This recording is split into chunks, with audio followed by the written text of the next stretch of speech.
Nervous at all. How do you all do it?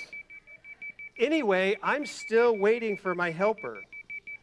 From what I hear, Lou is very bright and knows the woods around the camp very well. Lou, where are you? Anybody know where Lou is? Hey, let's call for Lou. Lou! So sorry, here I am. I apologize for being late. The first day of camp is always so busy. Are you Lou? Yes, well, Lumen is my full name, but everyone at Camp Firelight calls me Lou for short. You're Lou, but you're a... Sight for sore eyes, a breath of fresh air, a surprise. Why, yes, all of the above. But if you don't mind me asking, what are you? Are you a firefly or a lightning bug? Is there a difference? Am I being rude for asking? Am I asking too many questions? I'm so sorry. Not to worry. I can tell this is your first day. Let's start with your name. Yes, sorry. My name is Counselor Ham. Welcome to Camp Firelight, Counselor Ham. We're glad to have you here.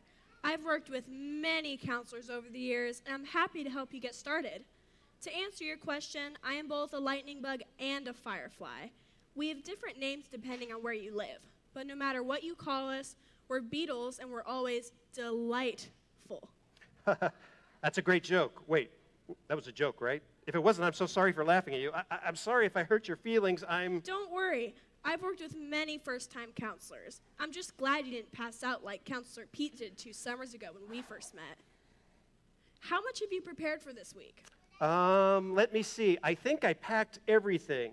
I have my sunscreen, SPF 50.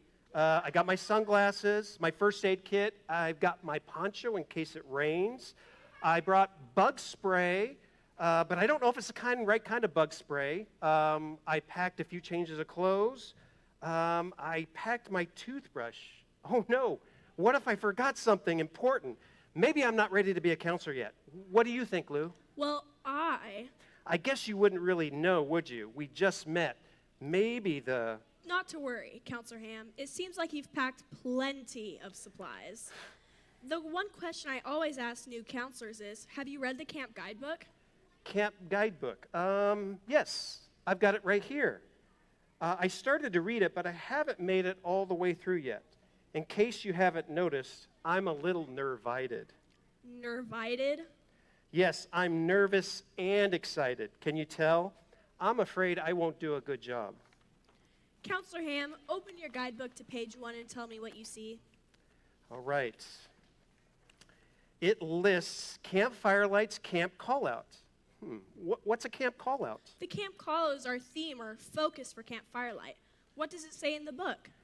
It says right here, whenever I'm afraid, I put my trust in you. Psalm 56:3. That's right. Let's all say it together.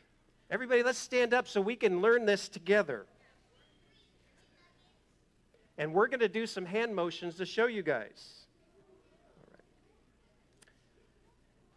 Here we go. Whenever I'm afraid, I put my trust in you. I think I need to do that one more time. Can we do that again, Lou? Okay, here we go. Whenever I'm afraid, I put my trust in you.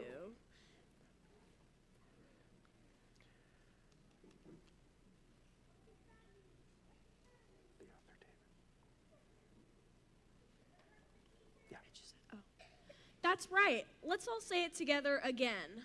All right. Whenever I'm afraid, I put my trust in you. That's great. The author David reminds us to bring our fears to God and put our trust in God. But being a camp counselor seems like such a big thing. I'm not sure I'm able to do it. Turn to chapter 1 in your guidebook. What's the title of that chapter? Here we are. It says, trust God to go with us. That's right. And what's the reference story for that chapter? It looks like the story found in Genesis chapter 28, verses 10 through 22. Let's look at that right now.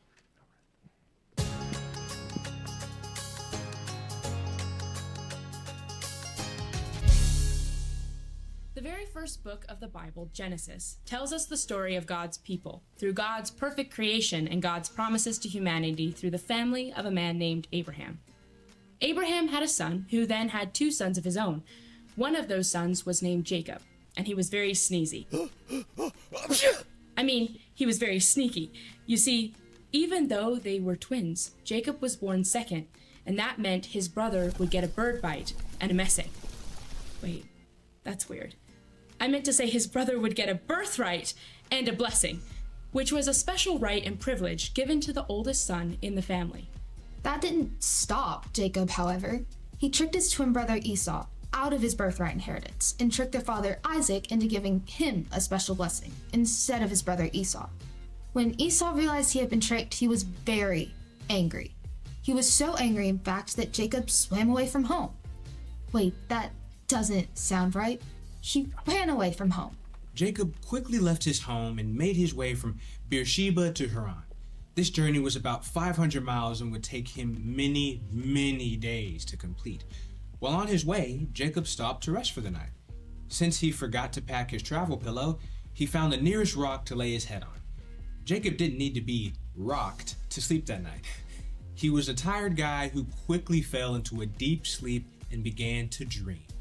Have you ever had a dream that seemed so colorful and so realistic that when you woke up, it felt like it really happened? Well, that is exactly what happened to Jacob. That night, Jacob dreamed about stairs. That's right, he dreamed about stairs. These weren't small stairs, though. No, these were huge stairs. Imagine a huge ladder, bigger than you've ever seen, reaching from the ground all the way up to heaven.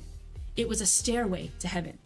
On the ladder, Jacob saw God's angels going up and down from the earth to heaven. Suddenly, he saw God standing on the ladder. God spoke to Jacob and said, "Hello, Jacob. I am the Lord, the God of your grandfather and the God of your father. I will give you and your family the land in the place where you are lying down." God went on to say that Jacob's children and their children would be dusty. Oops. God actually said that they would be like the dust of the earth, spreading out everywhere. God promised to be with Jacob and his family and to never leave them. When Jacob awoke, he realized that God had been in that place with him, even though he didn't realize it at first. "This place is awesome," he said. So Jacob took his special sleeping stone and changed it from a pillow to a pillar.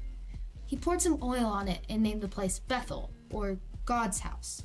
Then Jacob made a promise to God, stating that if God protected him, gave him food and clothing, and a safe return home, then the Lord would not just be his father and grandfather's God, but the Lord would be his God too. You see, Jacob trusted God to go with him on his journey, and God was faithful to him. I know it may be hard to believe, but that's just how it happened in the Bible.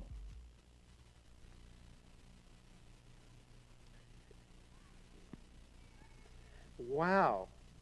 Jacob went a very long way on his journey, and he trusted God to go with him. That's right. And God will be with you and these campers this week on your journey at Camp Firelight, just like our Firelight Focus says. What's a Firelight Focus? It's the main lesson that we learned from our Bible story. It should be listed in your guidebook. Let me see. Here it is. The Firelight Focus for today is trust God to go with us. Let's have the campers say that with us. Let's everybody stand up. And we're going to do hand motions on this too. You guys ready? Trust God to go with us. Let's do that one more time. I think I need practice. Here we go. Trust God to go with us. Great job, everyone. What do we do now, Lou? Well, you go prepare for your activities while we send these campers with their counselors to learn more about Jacob's journey. Let's meet back here to share what we've learned later. Campers, to your counselors.